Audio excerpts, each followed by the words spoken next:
Hi, I am Kedger on Two Wheels, and today I will be testing the BMW F800 GS, which is from that bloke over there who is on my bike.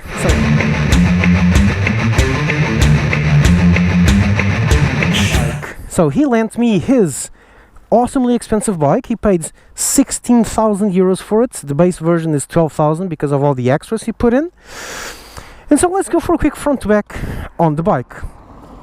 First things first, the tire. It is a 90 width tire at the front, 150 at the rear, with spoked wheels, so this is an off-road rim. Dual disc brakes, ABS, inverted suspension. He's got some fog lamps which are actually activated.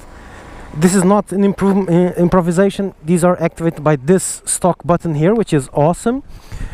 Taller windscreen, this bar for the GPS. He's got a ton of extras on it.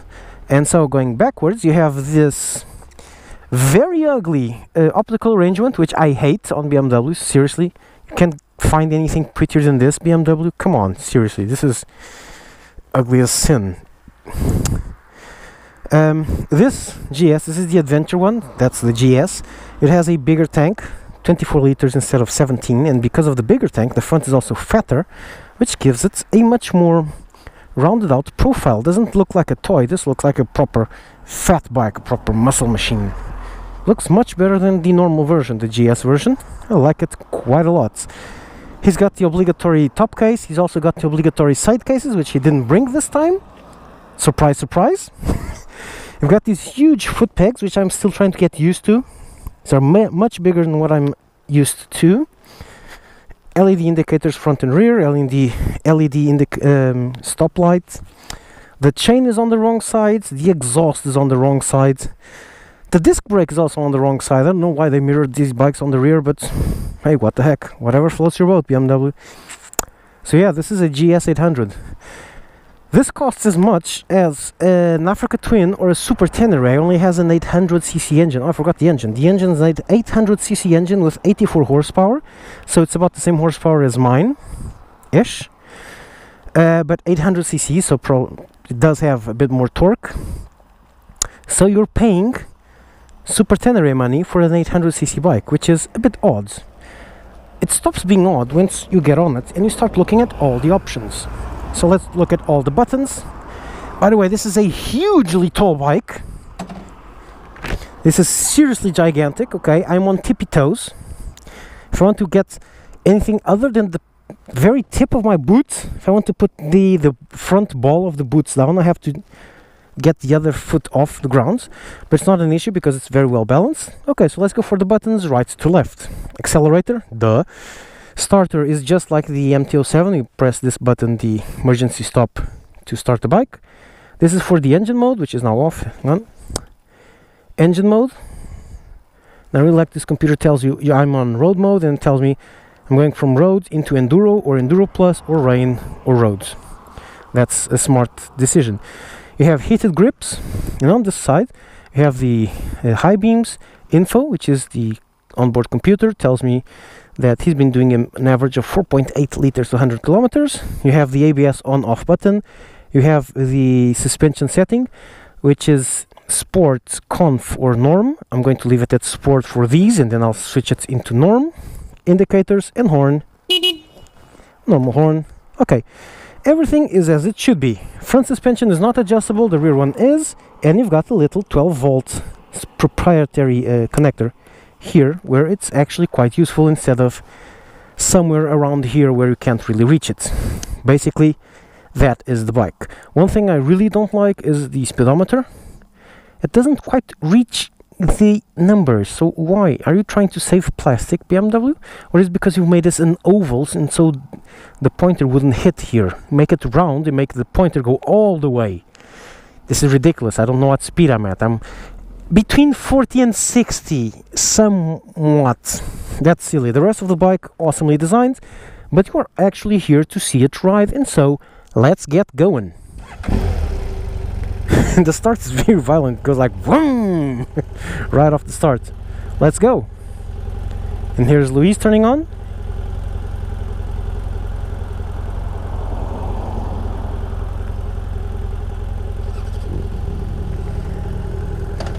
One thing I really like, the gearbox on this is just so unbelievably smooth. In fact, this whole bike is smooth. The accelerator is very sensitive. It has nearly no leeway. This is enough to start accelerating, but it's very easy. It's not jerky. If you jerk it, it goes, but generally it does what you want. So it's really easy to ride. And in fact, this 240 kilogram machine is much easier to ride than you would expect by looking at it or looking at the specs, because this is seriously nice. For this price range, I wouldn't expect anything less. But this leans very well and it stays put. And I was expecting a bike this big to be, well, wobbly. You know, when you lean the bike into a corner and it kind of floats around and you need to keep correcting it, or it just doesn't quite give you the confidence that it's going to stay there. No, this one feels like it's on rails. It's awesome. It's really good. And the tires are mixed tires. These are not road tires. Look at this. One turn, and look at the leanage I got and did just one input. When you lean over a lot, then you really feel the height, because you feel like the wheel is turning away from you. It's so far away. When you lean, you feel like the wheel is going, whoa, way away from you. See? How nice is this? This is very surprising. This is a huge bike. It's a hugely heavy bike. This is a bike built for tours, not for what I'm doing here, and it does it easily. So on that note, it's an awesome bike. That is the most confused cruiser rider in the country right now. He's probably thinking, and he will be probably thinking for the rest of the week, did a BMW guy just wave at me? A Beamer waving at a cruiser? What the hell? Yep, I did. You gotta take the piss with the BMW guys. You just have to. But no, I'm really surprised. This is a really good machine. I was expecting it to be fat and clumsy and slow, or I don't know. Okay, good, well built, but kinda meh bike. But no, this is a really good one. Let's do a little bit of off-roading, like so. Now we are going to go this way. Oh man, this is insanely tall. This is such a ridiculously tall bike. We're going that way. As soon as all these cars, whoa. It's very tall, but fortunately it's really easy to. Where are all these guys coming from?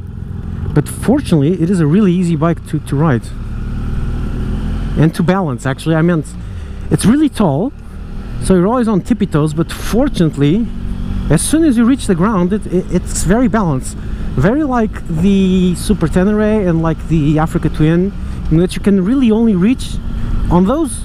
It can be a little bit lower, but on this one you can only really reach with your tippy toe. And I'm not a very short guy. I'm 1.74 meters tall, which I think is 5'12" in American terms, and I can only reach with my tippy toes. But that's all that's needed. You really don't need any more. It's more than good enough for this bike. You just touch the ground and you're stable. Granted, you are going to drop it a couple of times. The owner dropped it at least 3 times at stoplights and stuff, or lay it down or drop it. Yeah, that happens quite a lot because it's very tall, and if you put your foot down and the ground isn't there because there's a slight incline, goodbye. In fact, I've dropped my NC700 on this very road up ahead. Where the hell is he? Come on, man, keep up the pace. There we go.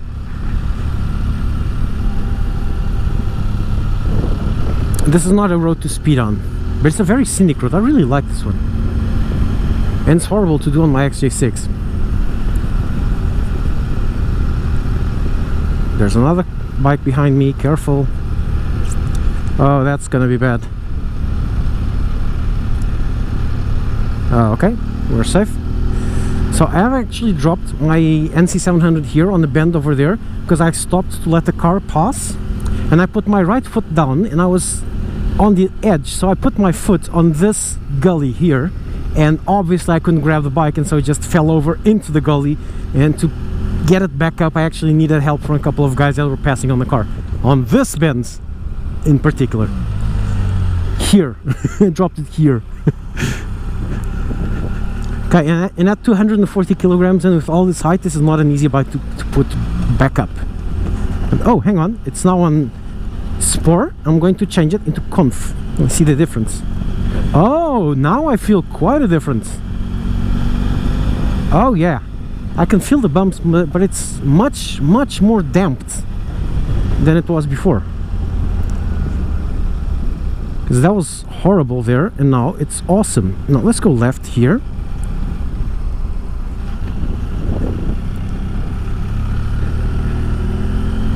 And while this bike does very well at twisty roads, this is where it excels. Exploring, adventuring, this kind of easy riding. Or actually can also do highways because of the wind protector. This actually can do quite a lot of things.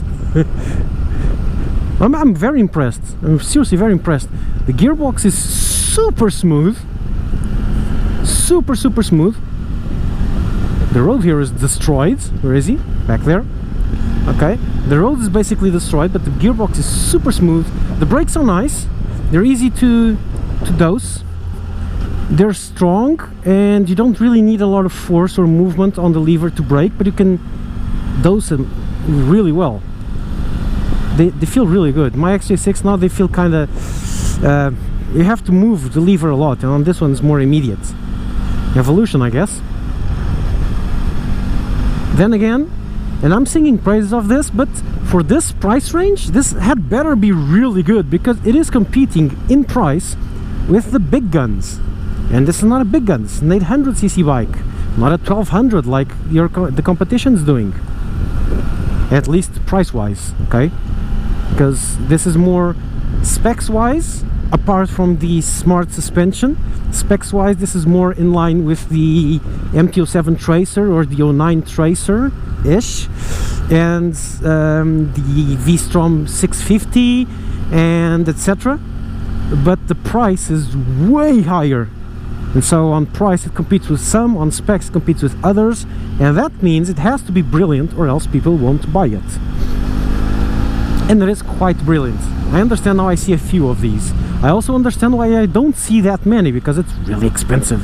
And to buy one of these you have to say, no, I do not want a Super Tenere, no, I do not want an Africa Twin, no, I do not want a V-Strom 650 kitted out to the gills in equipment and being delivered to my home, and with people maintaining it at the door of my home for its entire life, which is probably what you would get if you would pay 16,000 euros for an SV650. Oh man, this is not going to be good for him. This is not a good bend for my bike. Okay, we cool? We cool. He got up. Oh, one thing I love about this bike is, what the hell are you doing, you freaking cyclists? Do not take the whole freaking road. Thank you very much. Okay, I'm cool.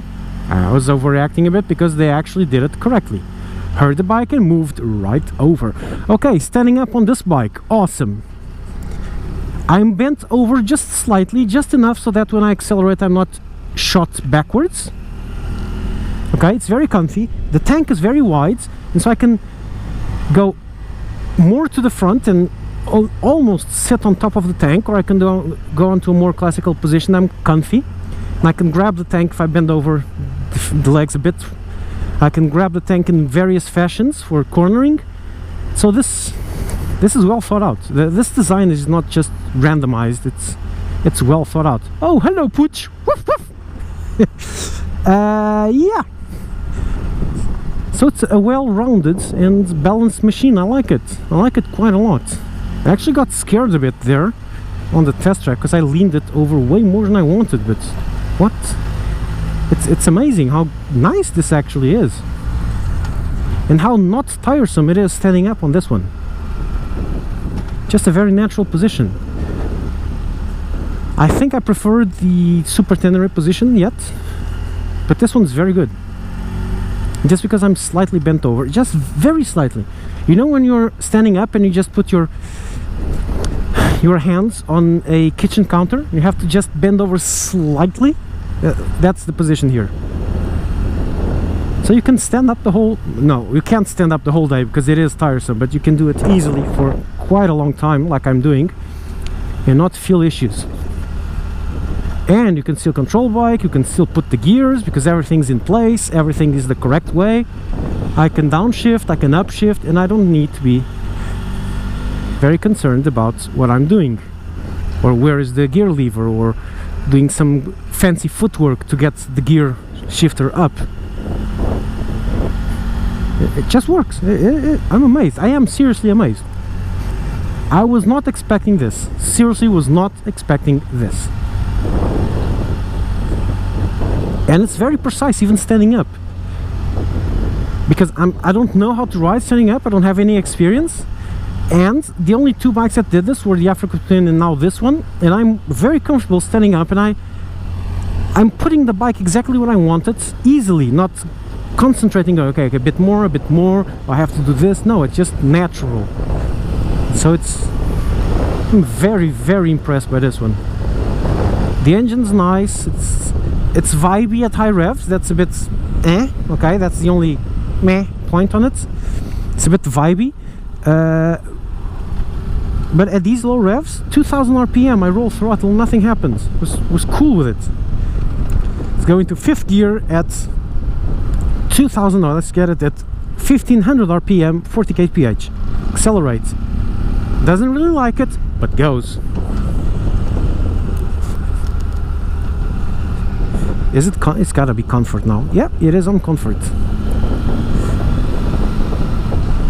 And it's got traction control with modes including for rain, which is useful for a commuter because, well, we get rain.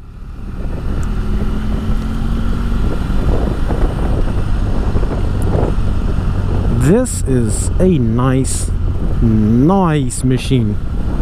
Me gusta mucho.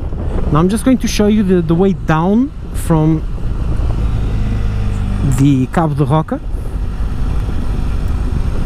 Cape of Roca, and Roca is some kind of it's like a fiber spool to make textiles. Yeah, those big spools that you spin to make the textiles, that's a Roca, and that's what this cape is not named for, because it's actually a evolution from the name Cape of Stones, because it's a stony cape. And so Rocha, which is the Portuguese for rock, got degraded into Roca for some odd reason, and then the name stuck. It's just the name of it. History lesson aside, let's let these three go, which I shouldn't have done because now I can't go down at the speed I wanted, because I have to overtake these three, and then I'll be stuck waiting for him. But I ain't waiting. I am not waiting for him. So what would I do with this bike? This is an awesome tourer, and this is exactly what it says on the tin. It's an adventure bike. With this, you go touring and you don't really care how the roads are. You just don't plan for it. You get on it and you go. That's the whole purpose of these bikes, and this one will do it brilliantly. It will go across the country on the highway and then go into these twisty mountain roads, and you'll have fun. And then it can go on to some beaten paths, and actually this one can actually do a lot more off-roading than your usual adventure one. And you'll have fun everywhere. Granted, for some proper off-roading I would suggest some crash bars to protect the plastics and etc. But then again, the only bike that doesn't need that is actually the Africa Twin. It's the only bike that you can go do off-roading straight out of the box.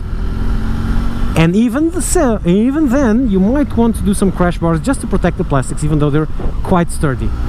Let's overtake these three. This third one was a bit iffy. I hope he understands I'm going to wait for him. We don't have intercoms, you couldn't get it. I love this side here. Look, that's the advantage of a bike where you can stand up easily. Look at that. And that's something I can't do with mine. I'm just not high enough, unfortunately. Now let's take a quick look behind, which is also something I can't do with mine. Ah, there he is. I'm just riding with one hand, look. Look, Ma, one hand. Very comfy. Very, very comfy. And I can even accelerate fully, and since it doesn't jerk me, it just surges forwards, I am still in control. Which is not good. It's the engine's smooth, it's very torquey, but when you kick it, you aren't thrown forwards, you are pushed forwards. This is about as much of a kick as you can get. So you don't get that kick, but you do get pushed forward, so it's really nice to use standing up, because you don't get huge changes in acceleration, sudden changes in acceleration which you are not expecting, which is horrible when you are off-roading and you suddenly hit, or you're standing up and you suddenly hit the accelerator a bit too much and you are thrown back into the seat. And I really don't like that, and this one does not do that.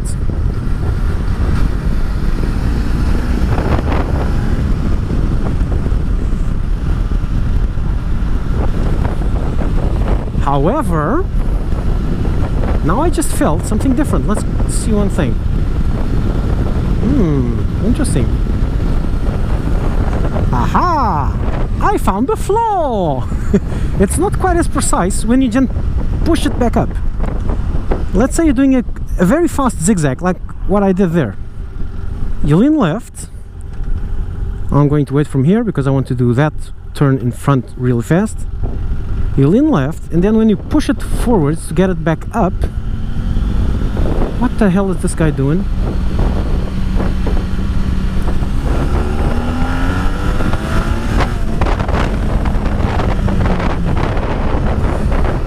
When you lean it back up, it wobbles a little bit. I'm going to do that now. Look, leaned over, I'm going to push it back up. And it goes whoop. Probably due to the height, or the distance between the wheels, or the suspension, something. But there is a tiny flaw in the system. It's no big deal, okay? You're not going to be doing zigzags that often, like this one. When you do this, then you can feel there's something that's going on. Then again, it is quite a lot of height to do like so. So that's probably why it's got the slight wobbliness, which is not bad. It's just a slight feeling you get, okay? It's not, oh my god, I'm gonna fall. No, but you can feel it goes whoop. It's like the tail that isn't quite following the front as yet. Feels like you got the front up sooner than the rear. Don't know why, not experienced enough to tell exactly why this happens, but it happens. But it's not a big deal. It's not a sports bike, so you're not supposed to be doing that. And so that is perfectly normal.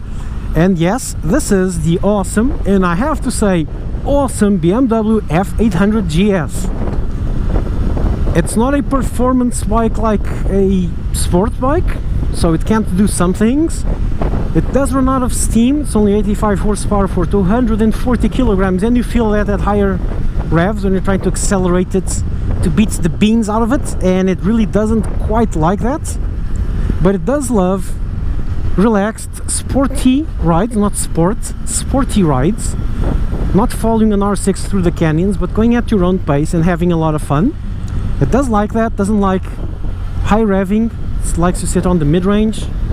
And for that, it is a glorious bike. It is a very, very nice bike. For what it's supposed to be doing, it's a fantastic bike. If you try to do stuff it's not supposed to be doing, not quite. Where is Louise? Okay, there he is. Okay, so yeah, that's it. The BMW F800 GS. I like it and I recommend it if you have the money and if you really don't want a Super Tenere or something bigger. It is really good. It is. I'm actually surprised. I wanted to piss all over it and say it was horrible and I hated it, but I just don't. I just don't. It's look how relaxed. It's such a relaxing bike. Such a luxurious bike. It's really relaxing. I can actually ride quite fast like this, just not stressing about anything in the world. It's a very relaxed bike. Yes, that's it. This is a very relaxed bike. And so that's it. Cage, you're out.